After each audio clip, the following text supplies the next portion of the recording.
In the heart of what we now call Nigeria, there was a powerful kingdom named Zazzau.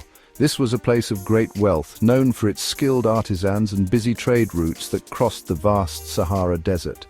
It was here, in the middle of the 16th century, around the year 1533, that a special child was born. Her name was Amina. She was not just any child, she was a princess, the daughter of the ruler, Bakwa of Turunku. From the very moment she entered the world, it was clear she was destined for greatness. Her family was respected and powerful, and the people of Zazzau looked to them for leadership and protection in a world full of challenges and opportunities. Amina's grandmother, a wise woman named Marka, saw something unique in the young princess. She saw a fire in her eyes, a spirit that could not be contained by the usual expectations for a girl of royal birth. While other princesses might have focused on courtly life, Amina's curiosity was drawn to the world outside the palace walls. She watched the soldiers, the strong men and women of the Zazzau army, as they trained with their swords and spears. She listened to the stories of great battles and clever strategies told by the kingdom's generals. Her birthright gave her a place of privilege, but it was her spirit that would shape her extraordinary destiny. Life in the royal court of Zazzau was full of learning. Amina was taught about politics, economics, and diplomacy. She learned how her kingdom managed its relationships with neighboring states, how it controlled the flow of valuable goods like salt, metals, and kola nuts. Her father, the king, ensured she understood the responsibilities that came with power. He probably hoped she would become a wise advisor or a queen who ruled with grace. But Amina's heart was not captured by dusty scrolls or political meetings. Instead, it was stirred by the thunder of hooves and the gleam of polished steel, the very things that protected the kingdom she loved. Her royal lineage meant that she was always surrounded by the kingdom's most important people. She was the granddaughter of the founder of the Zazzau kingdom, and this connection gave her a deep sense of pride and duty. She felt the weight of her ancestors' achievements on her shoulders. She knew that Zazzau's survival depended on its strength, and she felt a powerful calling to contribute to that strength. This was not a choice for her, it was a deep, unshakable part of who she was. The story of Queen Amina does not begin with a crown, but with the unwavering gaze of a young girl watching her kingdom's warriors, dreaming of one day riding beside them. From a very young age, Amina's passion for the military was impossible to ignore. While her younger sister Zaria embraced the more traditional roles of a princess, Amina spent her time with the soldiers. She did not just watch them from a distance, she insisted on joining their training. She learned to ride a horse with incredible skill, becoming one with the animal as they galloped across the plains. She practiced with the sword, her movements becoming more fluid and powerful with each passing day. The soldiers, initially surprised by the princess's interest, soon came to respect her dedication and natural talent. They saw that she was not playing games. She was preparing for a future she intended to command. Her grandfather and father had been great leaders, and they recognized the spark of a commander within her. They did not discourage her passions. Instead, they allowed her to be mentored by the best warriors in the Zazzau cavalry. She absorbed every lesson, learning about battle formations, ambush tactics, and how to read the land to gain a strategic advantage. By the time she was a teenager, Amina was already a formidable warrior. Her presence among the troops was not just tolerated, it was celebrated. She was a symbol of the kingdom's strength, a princess who was as comfortable with a sword in her hand as she was with the silks of the royal court. This period of her life was crucial in shaping the leader she would become. Training alongside the common soldiers gave her a unique perspective that no other royal could claim. She understood their fears, their strengths, and their loyalty. She ate with them, trained with them, and earned their respect not through her title but through her skill and her unwavering courage. This bond she forged with the army would become the foundation of her power. They did not see her as a distant princess. They saw her as one of their own, a true warrior who was ready to fight and bleed for Zazzau just as they were. As she grew into a woman, her military knowledge became legendary throughout the kingdom. Visiting dignitaries and traders would hear tales of the warrior princess who could outride and outfight many of the king's best men. Her reputation began to spread beyond the walls of Zazzau, a whisper of the power that was rising in the Hausa states. Amina was not just preparing for war.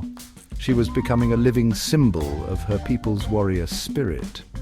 Her path was set not by tradition or by what was expected of her, but by the fierce beating of her own heart, a heart that beat in rhythm with the drums of war. When her father Bakwa passed away, the throne of Zazzau did not immediately go to Amina. Instead, according to the customs of the time, her younger brother Karama became the king. For 10 years, Amina served her brother faithfully. She did not challenge his rule. Instead, she used this time to further solidify her position as the undisputed leader of Zazzau's military. She was the commander of the cavalry, the kingdom's most powerful fighting force. Her influence grew with every drill, every patrol, and every minor skirmish she led. She was patient, knowing that her destiny was waiting for her, and she used these years to prepare herself and her army for the greatness that lay ahead. During her brother's reign, Amina continued to be a visible and powerful figure. She was the shield of Zazzau, the one who guaranteed its security. Her fame as a military genius had now grown far beyond a mere whisper. It was a roar that echoed across the neighboring kingdoms. People looked to her for protection, and soldiers pledged their loyalty directly to her. She was the de facto leader in all matters of defense, honing her strategic mind and keeping her army in a constant state of readiness. This period was not a time of waiting for Amina. It was a time of active preparation, a deliberate and strategic consolidation of her power. When her brother Karama died after his 10-year rule, there was no question about who should lead Zazzau. The choice was clear to everyone, from the highest-ranking nobles to the common foot soldier. Amina was the most capable, the most respected, and the most powerful person in the kingdom. In the year 1576, she ascended the throne, not just as a queen, but as the commander-in-chief. Her coronation was a celebration of strength and a promise of a new era. The people of Zazzau did not just have a new ruler. They had a warrior queen, one who had already proven her worth on the training grounds and in the defense of their lands. Her first acts as queen were not to indulge in the luxuries of the palace, but to prepare her kingdom for the journey ahead. She knew that to be secure, Zazzau had to be strong. To be prosperous, it had to expand its influence and control the lucrative trade routes that were the lifeblood of the region. Just 3 months after taking the throne, Queen Amina gathered her army, an impressive force of 20,000 infantry and 1,000 cavalry troopers. Her reign would not be one of quiet diplomacy. It was time to ride, to conquer, and to build an empire. The warrior princess was now a queen, and her era was about to begin. Queen Amina was not a ruler who commanded from the safety of a distant palace.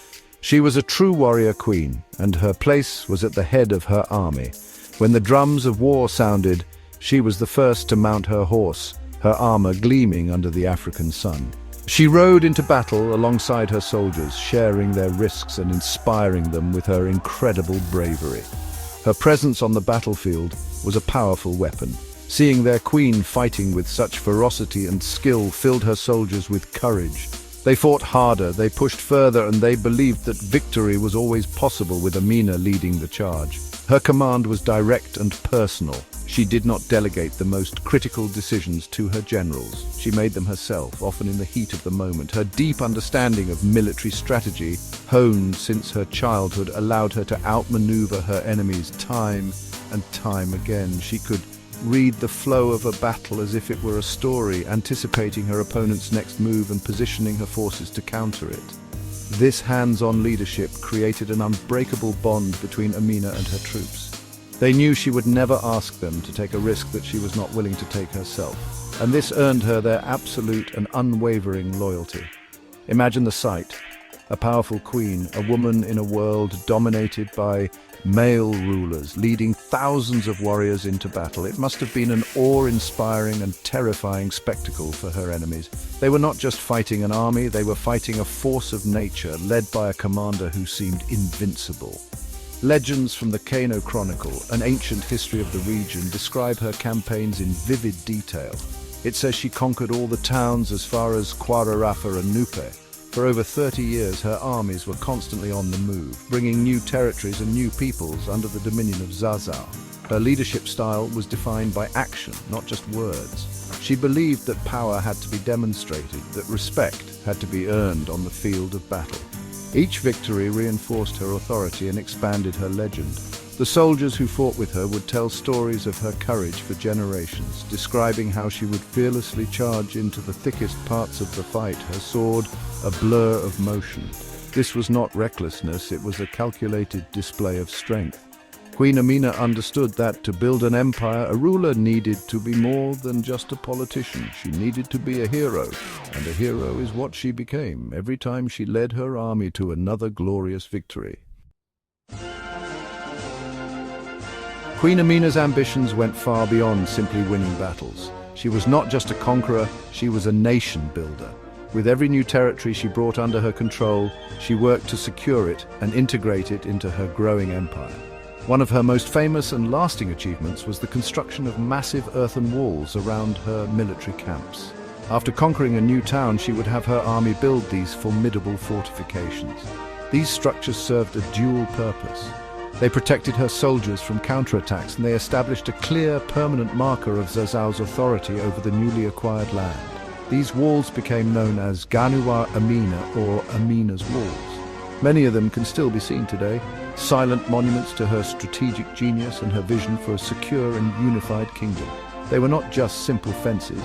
They were massive earthworks, sometimes several kilometers long, that turned temporary camps into fortified cities. This practice allowed her to hold the vast territories she conquered. Instead of just raiding and leaving, Amina was building a lasting empire, piece by piece, wall by wall. This strategy was revolutionary and showed that she was thinking about the long-term future of her kingdom, not just short-term gains. The expansion of her empire had a profound effect on the region's economy. By conquering key cities and territories, Amina gained control over the vital north-south trade routes across the Sahara and the east-west routes that connected the savannah. This meant that Zazzau became the center of a vast commercial network. Traders from as far away as North Africa had to pass through her lands, paying taxes and bringing immense wealth into her kingdom. She protected these trade routes, making them safe for caravans, which further boosted Zazzau's reputation as a stable and powerful economic hub. Under her rule, Zazzau became a dominant force, not just militarily but also economically. The tribute she collected from vassal states and the taxes from trade allowed her to maintain her large army and to continue her campaigns of expansion and fortification. She encouraged the trade of goods like kola nuts, which were highly valued in the region, as well as salt, gold, and horses. Queen Amina understood that military might and economic prosperity were two sides of the same coin.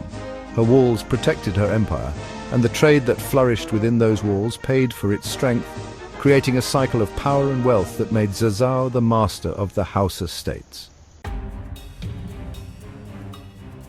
Amina's reign was a period of relentless expansion. For 34 years, she led her armies in near-constant campaigns, pushing the borders of Zazzau further than they had ever been before. Her goal was clear: to make all the neighboring lands her vassals, to force them to pay tribute and acknowledge the supremacy of Zazzau. She was incredibly successful. Her conquests stretched from the heart of Hausa land all the way to the lands of the Nupe and Kwara-Rafa peoples, near the confluence of the Niger and Benue rivers. She subdued the great cities of Kano and Katsina, forcing them to submit to her rule. Her empire became the largest that the region had ever seen. This period of conquest is vividly remembered in the oral traditions of the Hausa people. Storytellers speak of her unstoppable army, a force that brought every chief and ruler to their knees. One of the most famous symbols associated with her conquests is the gyaya, a special knot made from the bark of the silk cotton tree. According to the legends, in every town she conquered, Amina would tie the gyaya, a symbolic act of subjugation. It was a clear message to the conquered people and to the world. This land now belongs to Amina. This land is now part of the Zazzau Empire. This powerful imagery has been passed down through centuries of song and story. The expansion was not just about territory. It was about establishing Zazzau's dominance in every aspect of life. By controlling such a vast area, Amina ensured a steady flow of tribute into her treasury. This tribute often came in the form of goods and, importantly, skilled people. She was known to demand eunuchs and kola nuts from the land she conquered. The kola nut was a particularly valuable commodity used in ceremonies and as a stimulant, and controlling its trade was a major source of wealth. This economic control was just as important as her military victories in maintaining the power of her empire. Amina's strategy was to create a network of subject states that all answered to Zazzau. She did not always replace the local rulers. Often she would allow them to remain in power as long as they paid their tribute and accepted her as their overlord. This was a clever way to govern a large and diverse empire without stretching her own administration too thin. However, her authority was absolute. The tying of the Giyaya was a reminder that while a local chief might still sit on his throne, the true power rested with the warrior queen of Zazzau, the woman who had conquered them all. After more than 3 decades of victories and empire building, Queen Amina's long and glorious reign was nearing its end. Now an older but still formidable warrior, she embarked on what would be her final campaign. She led her army south towards a place called Atagara, near the lands of the modern Igala people. It was a territory at the very edge of her vast empire, a place she sought to bring under her firm control. As always, she rode at the head of her forces, her spirit as fierce as it was in her youth. She had faced countless enemies and had never known defeat. There was no reason to believe this battle would be any different. The battle at Atagara was intense and hard fought. The opposing forces were strong and determined to defend their land against the powerful queen from the north. Amina, true to her character, was in the heart of the fighting.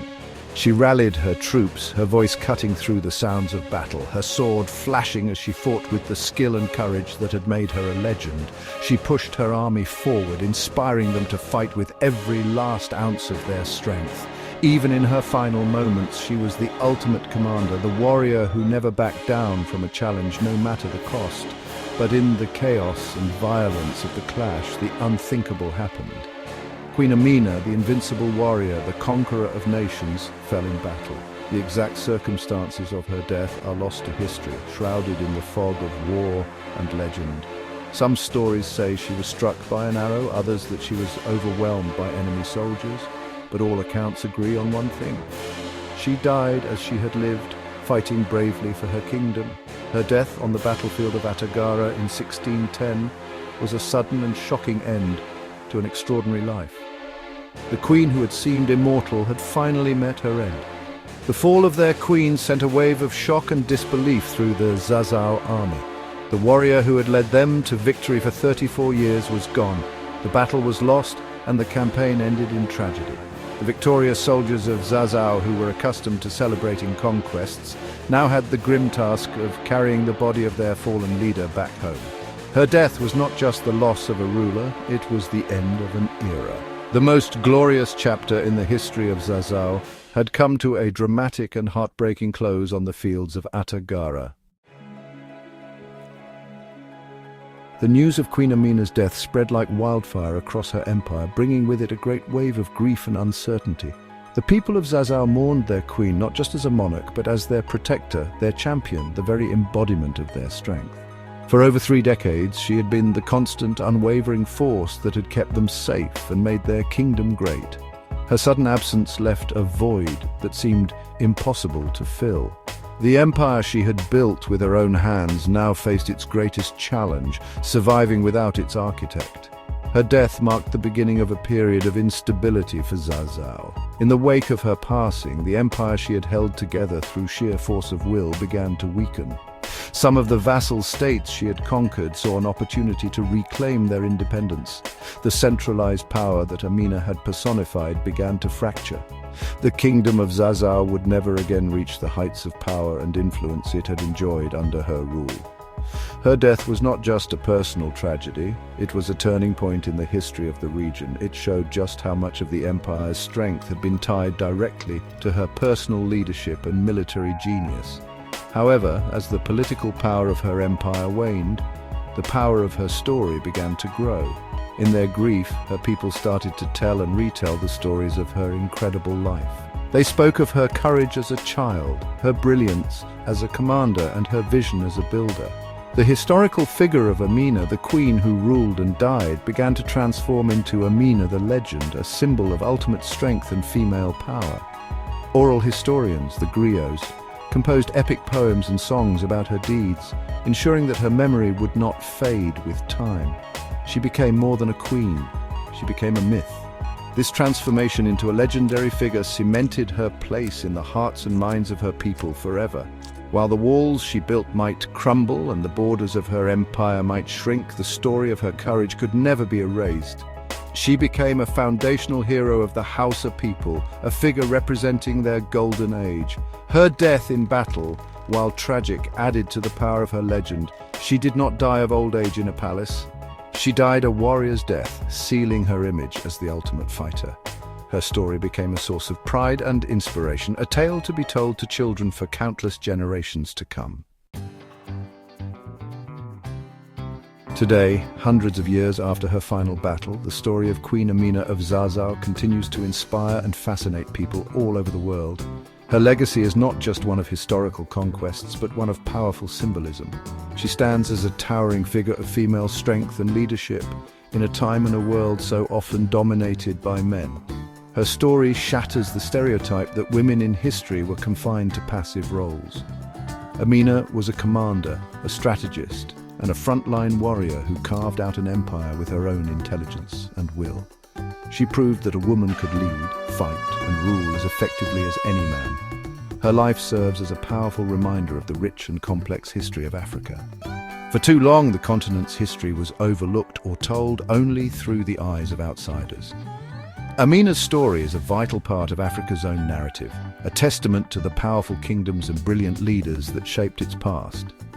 In Nigeria, she is a national hero. Schools, statues, and even a university are named in her honor. She is a source of immense cultural pride, a symbol of Nigerian strength and resilience. Her story connects modern Nigerians to a glorious past and inspires them to build a great future. For women and girls everywhere, Queen Amina is a powerful role model. Her story teaches us that we should not be limited by the expectations of others. Amina chose her own path.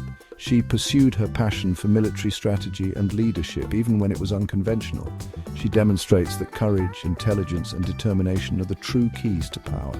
In a world that still struggles with gender equality, Amina's legacy is more relevant than ever. She is a beacon of empowerment, showing that a woman's place is wherever she chooses it to be, including on the throne and on the battlefield. Ultimately, the story of Queen Amina matters because it is a story of human potential. It's about a leader who dedicated her life to the protection and prosperity of her people. It is about a builder who left behind a legacy written in the very earth of her homeland. It is about a warrior who faced every challenge with unwavering courage. Her legend has survived for centuries because it speaks to a universal truth, that a single individual filled with passion and purpose can change the course of history. Queen Amina of Zazzau was such an individual, and her light continues to shine brightly, guiding and inspiring us all.